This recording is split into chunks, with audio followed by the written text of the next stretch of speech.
Okay, we're going to take a look at our first topic in geometry. It's called angle relationships. Now we've already kind of talked about this already.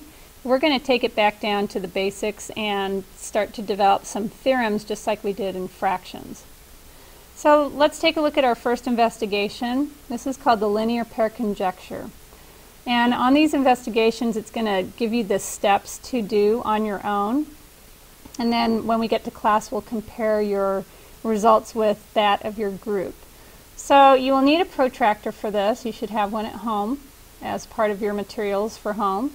And what you're going to do is just basically read the directions. So here's step one on a sheet of paper. Draw a line PQ and place a point R in the middle of it. Choose another point S, which is not, so you can put it anywhere up here, which is not on PQ.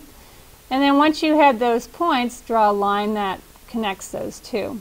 So you've just created a linear pair of angles. You're going to place a zero edge of your protractor along PQ.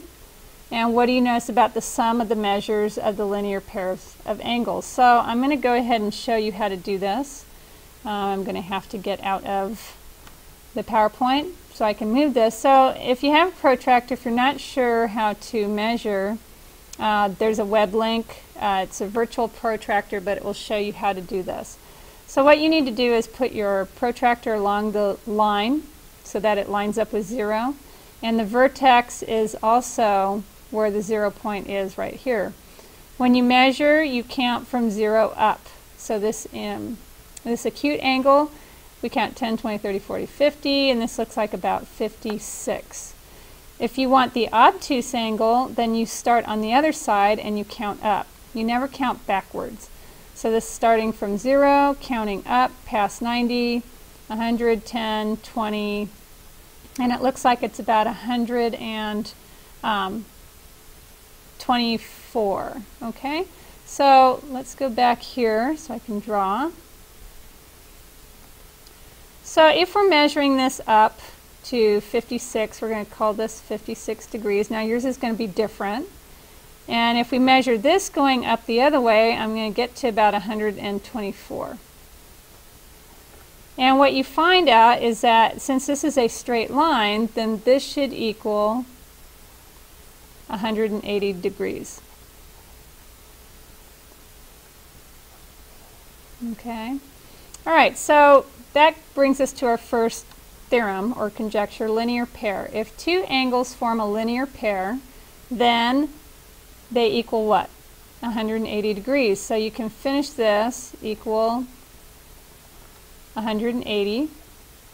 And what do we know about two angles that make 180 degrees? We call them supplementary.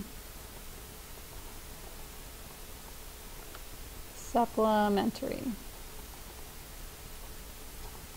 So this is our first, you need to write this in your math journal. This is going to be our first rule that we're going to refer to quite frequently. All right, let's take a look at investigation 2. We're going to look at vertical angles. So on this one you're going to need a straight edge and some patty paper. Now you might not have patty paper, you can use maybe tissue paper, a napkin, or if you have just regular paper you can use a heavy marker to do this or a Sharpie. So what you want to do is draw two intersecting lines onto patty paper or tracing paper, or again if you have a Sharpie marker you can write on regular paper. So which angles are vertical? So what we're going to do is we're going to fold the paper vertically so that the angles lie over each other. So what happens is if you fold along here, then this angle should overlap on this angle and they should actually cover each other up. So 4 is going to be the same as 2, or they are congruent. If you fold it this way, then this angle, this obtuse angle, should fold over this obtuse angle. So you get a V, but they will overlap each other, which means that this angle and this angle are the same, or they are congruent. So we'll compare those when we get to class and work with some patty paper, but that brings us to our second conjecture.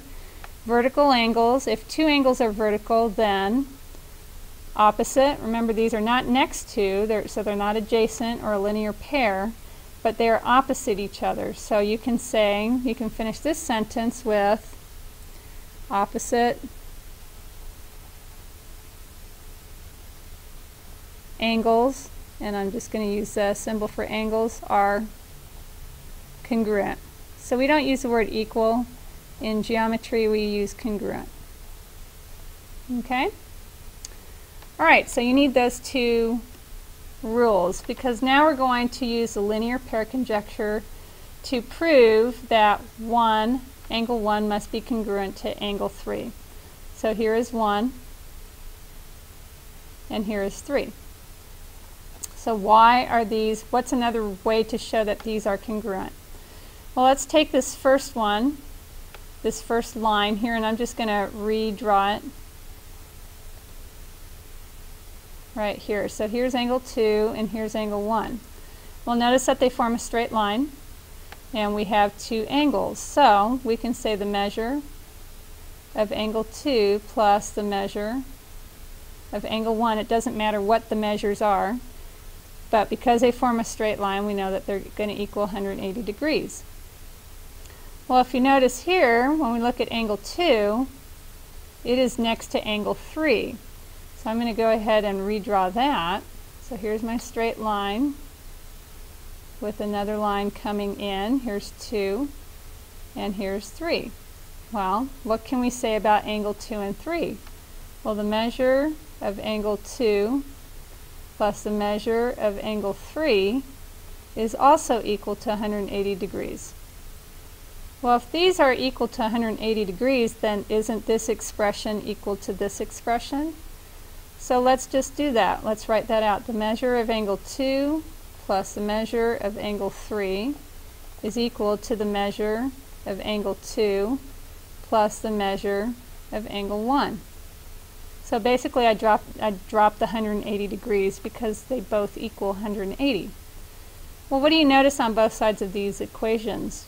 This has measure of angle 2, which cancels out measure of angle 2. And what are we left with? The measure of angle 3 is equal to the measure of angle 1, which is exactly what we were proving.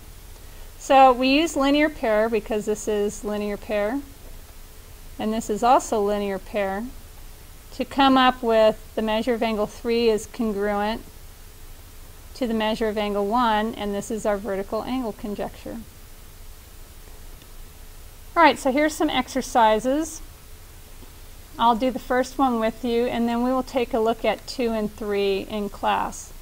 So only using linear pair, which I'll abbreviate LP, and vertical angle, which is, we'll abbreviate VA. How do I figure out what A, B, and C are? Well, if this is 60, there's a couple different ways you can do this. So I'm just going to start with the measure of angle A, measure of angle B, and the measure of angle C. Alright, so if this is 60, then let's go ahead and do C. If this is 60, then C would be what?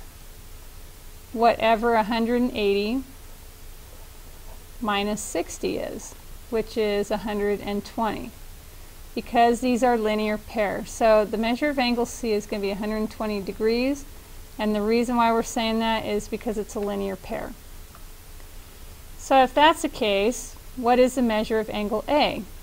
Well, you can say that the measure of angle A is 60, and you can say it's because of linear pair, or you can say it's because of vertical angles. I'll go ahead and say it's because of vertical angles. And B, again, you can either use the fact that you know that it's across from angle C, but this is going to be 120 degrees also. And again, you can either pick vertical angles or linear pair. It doesn't matter which. Okay? So go ahead and try that with 2 and 3, and bring these 3 problems to class, and we'll go ahead and talk through that along with doing our practice. All right, we'll see you next time.